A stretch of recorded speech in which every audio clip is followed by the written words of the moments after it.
बोल। माघ महात्म्य। हाँ। हर हर महादेव। हर हर महादेव बोलो भोले बाबा की की जय। कौन सा अध्याय से? 15 होगा आज 15 दो पढ़ा था कल। आज 15 15 साध 13 14 कल ना। ना माँ की 15वां अध्याय। माँ की सुनाओ। दत्तात्रेय जी कहने लगे कि हे राजन, हाँ। प्रजापति ने पापों के नाश के लिए प्रयाग तीर्थ की रचना की। हाँ। सफेद और काली, सफेद यानी गंगा जी और काली यानी यमुना जी के जल की धारा में स्नान का महात्म्य भली प्रकार सुनो। हाँ। जो इस संगम में माघ मास में स्नान करता है, हाँ। वह गर्भ योनि में नहीं आता। हाँ। भगवान विष्णु की दुर्गम माया माघ में प्रयाग तीर्थ पर सब नष्ट कर देती है। हाँ। माघ मास में प्रयाग में स्नान करने से मनुष्य अच्छे भोगों को भोगकर ब्रह्म को प्राप्त होता है। हाँ। माघ मास तथा मकर के सूर्य में जो प्रयाग में स्नान करता है, उसके पुण्यों की गिनती चित्रगुप्त भी नहीं कर सकता। हाँ। 100 वर्ष तक निराहार रहकर जो पुण्य प्राप्त होता है, वही फल माघ मास में 3 दिन प्रयाग में स्नान से होता है। जो फल 100 वर्ष तक योगाभ्यास करने से मिलता है, जैसे सर्प पुरानी कैंचुली को छोड़कर नया रूप ग्रहण कर लेता है, वैसे ही माघ मास में स्नान करने से मनुष्य पापों को छोड़कर स्वर्ग को प्राप्त होता है। परंतु गंगा यमुना के संगम में स्नान करने से हजारों गुना फल मिलता है। हे राजन, जिसको अमृत कहते हैं, वह यह त्रिवेणी ही है।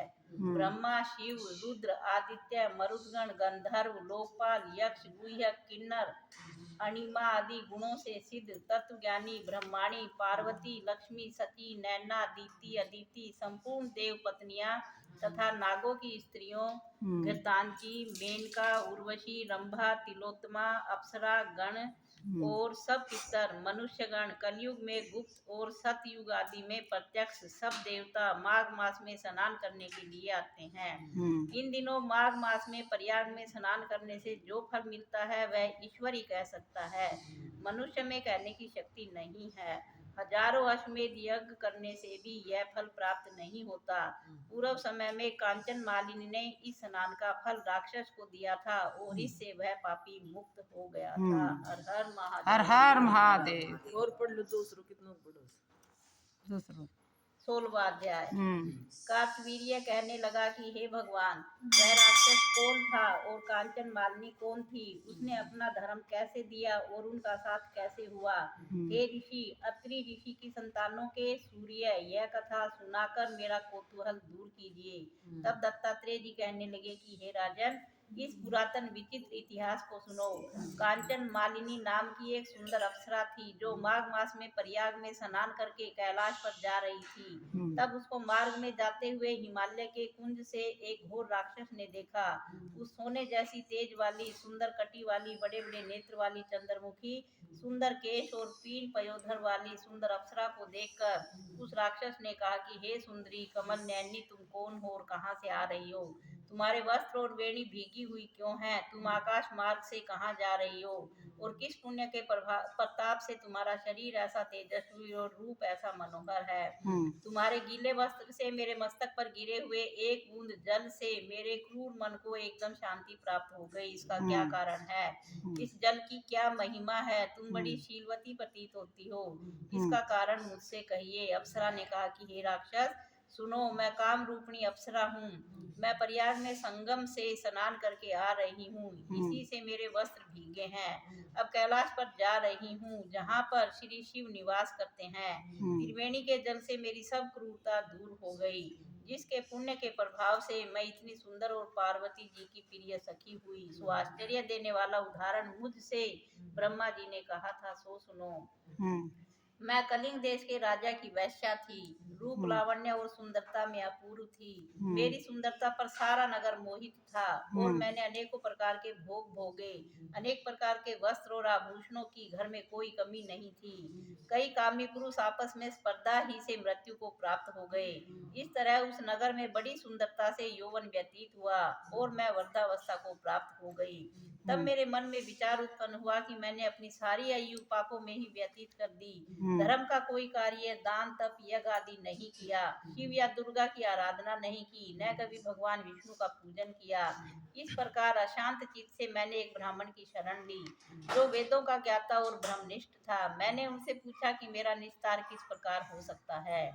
महाराज, साधु सज्जन अच्छे बुरे सभी पर दया करते हैं, इसलिए मुझ दीन पर भी कृपा करके मुझ कीचड़ में डूबी हुई को पकड़ कर उबारिए। क्षीर सागर, क्या हंस कोई दूध देता है, बतख को नहीं देता? तब वह ब्राह्मण राजा का पुरोहित इन सब बातों को सुनकर मुझ पर दया करके कहने लगा कि तू ब्रह्मा के क्षेत्र यानी प्रयाग में जाकर माघ मास में त्रिवेणी संगम में स्नान कर, परंतु मन में अशुभ क्रिया का विचार नहीं करना। पापों के नाश के लिए महर्षियों ने तीर्थ स्थान से अधिक और कोई प्रायश्चित नहीं बतलाया। प्रयाग में स्नान करने से तू अवश्य पवित्र होकर स्वर्ग को जाएगी। हे भामिनी, पुराने समय में गौतम ऋषि की स्त्री को देखकर इंद्र ने काम के वशीभूत होकर कपट वेश में उससे भोग किया था, इसलिए ऋषि द्वारा शाप दिया गया और उसका शरीर अत्यंत लज्जा युक्त हजारों भंगों वाला हो गया। तब इंद्र नीचा मुंह करके अपने पाप कर्म की बुराई कराने लगा। मेरु पर्वत के शिखर पर स्वच्छ जल वाले सरोवर पर एक स्वर्ण कमल से भरे हुए कोटर में घुस गया और अपने पाप को धिक्कारता हुआ कामदेव की बुराई करने लगा कि यह सब पापों का मूल है। इसके ही वशीभूत होकर मनुष्य नरक में जाते हैं और अपनी धर्म, कीर्ति, यश और धैर्य का नाश करते हैं। इंद्र ऐसा सोच रहा था, सो इंद्र के बिना सारा देवलोक शोभाहीन हो गया। तब देवता, गंधर्व, किन्नर, लोकपाल, इंद्राणी सहित बृहस्पति जी से जाकर पूछने लगे कि महाराज, इंद्र के न रहने से स्वर्ग ऐसा शोभाहीन हो गया है जैसे सतपुत्र के बिना श्रेष्ठ कुल, इसलिए स्वर्ग की शोभा के लिए कोई क्रिया सोचिए, इस विषय में देर नहीं करनी चाहिए। तब बृहस्पति जी कहने लगे कि इंद्र ने बिना सोचे विचारे जो कर्म किया है उसका फल भोग रहा है, सो वह कहाँ है, मैं यह सब जानता हूँ।